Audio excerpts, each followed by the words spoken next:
That was a very calculated move on her part, and the bigger picture.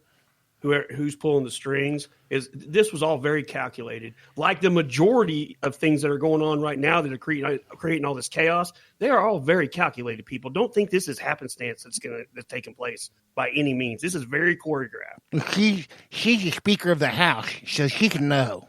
She should know. That's just spitting in the face of every veteran, every first responder that's ever held a position like that's spitting in the face of people that serve this nation. And spit on the grave of the people who died for it. More importantly, yeah, if you think about it, yeah, that's, dude, so disrespectful. And anybody that has any ounce of respect for her after that, I'm sorry, but your communism thinking, your communism ways, and you as a communist need to get the fuck out of this nation. You know, I got to be straight up honest with you. You know, if something ever happened to a close loved one of mine, and they came up and gave me a flag, and I knew they weren't in the military and weren't first responders or anything, I'd give the flag back. Yeah, I wouldn't accept that. I couldn't. I could not, in good conscience, receive that.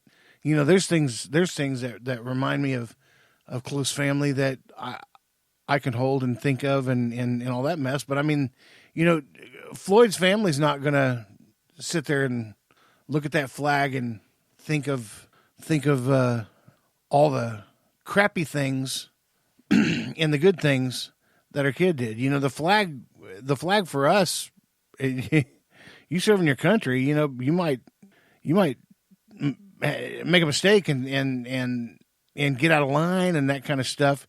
You know, that doesn't mean that you're a complete screw up and you don't deserve a flag. But this guy did nothing. It wasn't. And for those of you in the National Guard and the Air Guard, I'm not making fun of you, I promise. Even though you're just on the other side of the Coast Guard for me, but that's just another story. That's just pure military banter right there. Honest. But yeah, I'm done talking about this. Well, I'm just going to say this one last thing. Let's make this very clear. No, there's nothing right about what happened to George Floyd, if it really happened. That man was murdered. I will never debate that with anybody. That's straight up what happened, and it was wrong. But to be very candid, George Floyd was far from being a saint, and he's far from somebody they should try to make a martyr of. If you don't think that I'm talking anything but shit, take some time and start researching what George Floyd's criminal record was. He was not a good person. He was not somebody that was doing a lot of things that were benefiting the community around him. You know, he was definitely on the wrong side of heaven, and I don't think he was completely on the righteous side of hell. He was a piece of shit. He was a total piece of shit.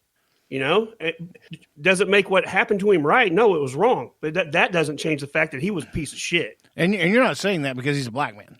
And that has nothing to do with color of his skin. I'm basing my opinion off his actions. Exactly. Which is what we should all do with people. You know, you base it off their actions, not the way they look, where they're from, or any of that. You base it off their actions. And if you act like a dick, well, you're just a dick. I mean, it doesn't have anything to do with your race, your country of origin, any of that. You know, I saw a sign downtown Tulsa. Lady holding it up. She's probably 45 years old, black. Holding up a sign that said, "Kill the white cops."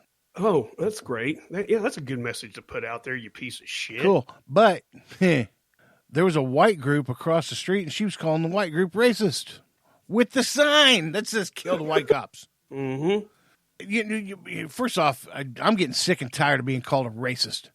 Getting tired of it. You know, if everybody just wants to segregate themselves, whatever. But you know, you don't see in the lower economic part of things, you don't see white people and black people living in the same neighborhoods, or in this matter, even going to the same schools in some places in Tulsa. Mm-hmm. But what about all the African Americans with money? Well, all the African Americans with money or with good jobs, and a white picket fence and a dog and 3.5 kids, you don't see them out there picketing and complaining. Mm-mm. You know, they've made their mark on the world, mm-hmm. and very proud of it. And chances are they're probably voting for Trump too. But I digress. But I digress. But it's when you get to the $35,000 and less crowd, the poverty level. Mm-hmm. That's where all this separation and segregation happens.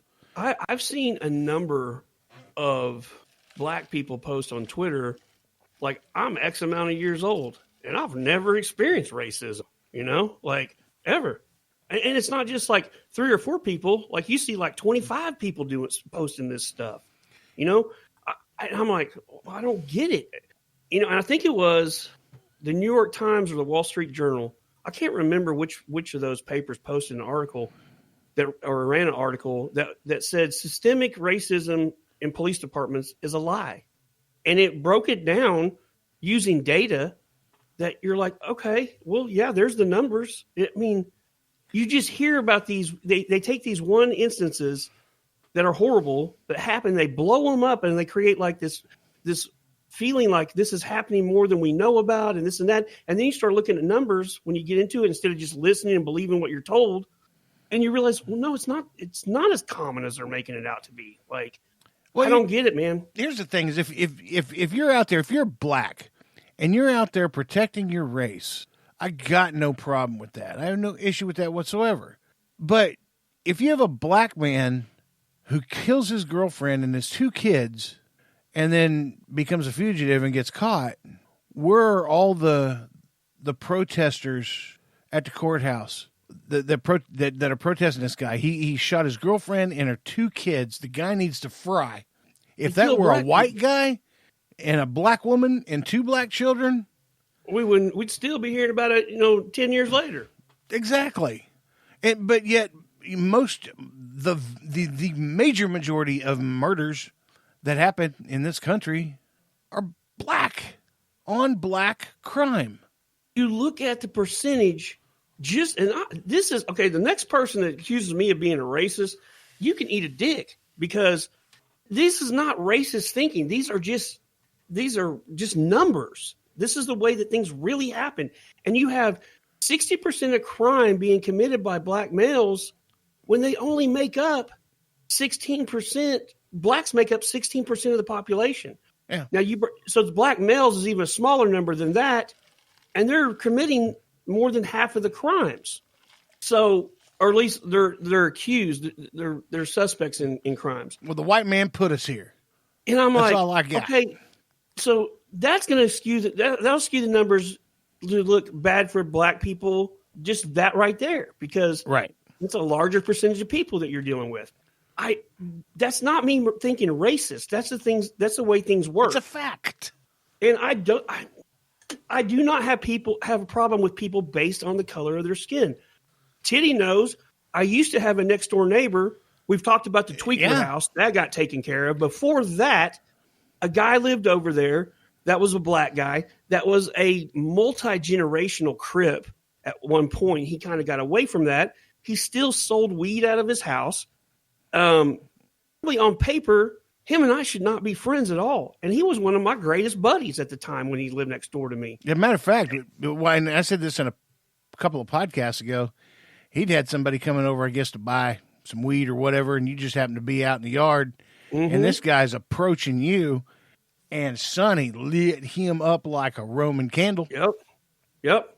Yeah, there was also a problem with 2 of his customers one day, and they mouthed off at me, and at the time, I had a little one with me, so I told her to go in the house. I was going to go discuss this problem they had, and as I walked next door, the door flew open, and these 2 dudes come flying out, and Sonny's behind them. He's literally kicking one of them in the ass as they get in the car and sends them on their way, and he comes over and he apologizes for how they acted toward him. He's, hey, man, I'm sorry about that. I don't put up with that shit. So it was done discussed. Yeah, and so he let him know how he felt, and like I said, on paper we shouldn't have probably been friends, but we always respected each other. If he left town or was going to be gone a couple of days, I'd go over and check on his wife and kids, make sure they didn't need anything. And at the time, the person that was living with me, he would do the same thing, and it was a great friendship. Like I said, when he was living next door to me, one of the tightest friends I had at that time, Especially, he was probably the tightest friend I had outside the crew, but I get this, you're racist, you're racist. No, I'm not.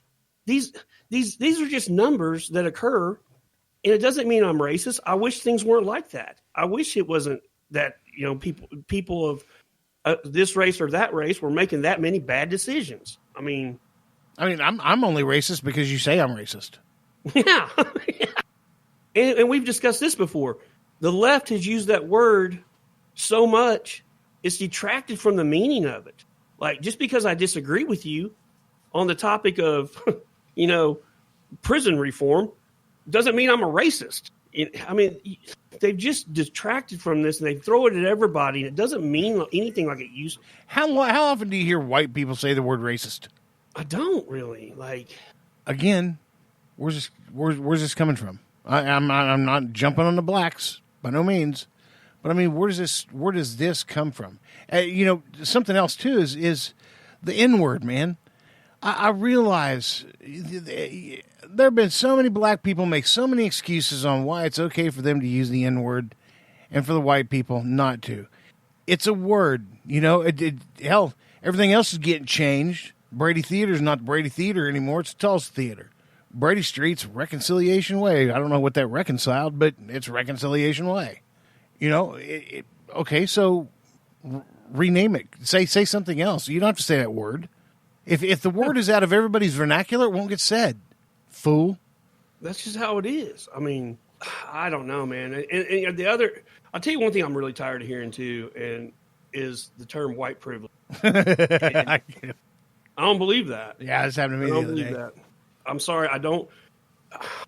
I've had more than one job, and I've seen promotions get made to people that were underqualified and were even horrible at the qualifications they had, but they got it because they were of color. No two ways about it. I didn't really have white privilege in those situations. Let me tell you how privileged I was. We ate meat on Wednesday because that's when my mom got paid. Yeah, I didn't have a dad growing up. Sound familiar? Well, I'm glad you brought that up, man. But go ahead with your story. I'll get back to that. So, anyways, we ate meat on Wednesday, and we'd have Hamburger Helper a couple times a week, but there wasn't a bit of hamburger in it. Still tasted good. It was still food. We didn't know any different. We were kids. We didn't care. When you're an adult, you got to have them Cheetos cheesy poofs. But when you're a kid, you don't give a shit what brand. It's a cheesy poof. I tastes like cardboard and preservatives, but poof.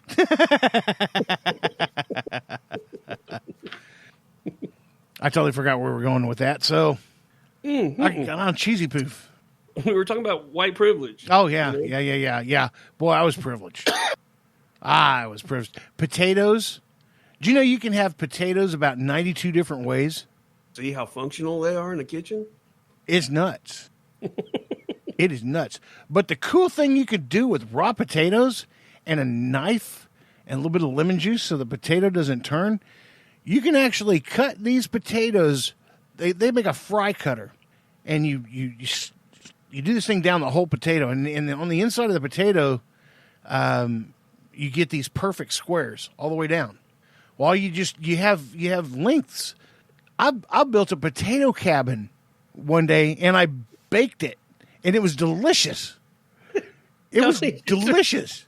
Tony just threw a message up on my screen. It said, "Oh, whoa, he went way left. He went way left." No, it's the white privilege thing and having to do potatoes a million different ways. And it's cool some of the things you can do with the potatoes. I'm sorry. I don't understand that, man. I don't. Maybe some maybe some people were privileged because maybe they have situations where they say, yeah, being white did this for me or that for me. I don't know. But I can't think of anything in my life that's ever been that way. No. Like, I didn't, I've dealt with law enforcement. I don't think things shook out because of the circumstances the way they did. It didn't happen because I was white or, I wasn't black. I got pulled over. I didn't reach under my seat and make a bunch of movements. So they didn't pull a pistol on me, when they walked out. It's just weird stuff like that. Yeah, when they asked me for my license, I didn't give them any shit. I gave them my license. If they asked me to get out of the car, I did. I didn't. I didn't create a problem. I got just out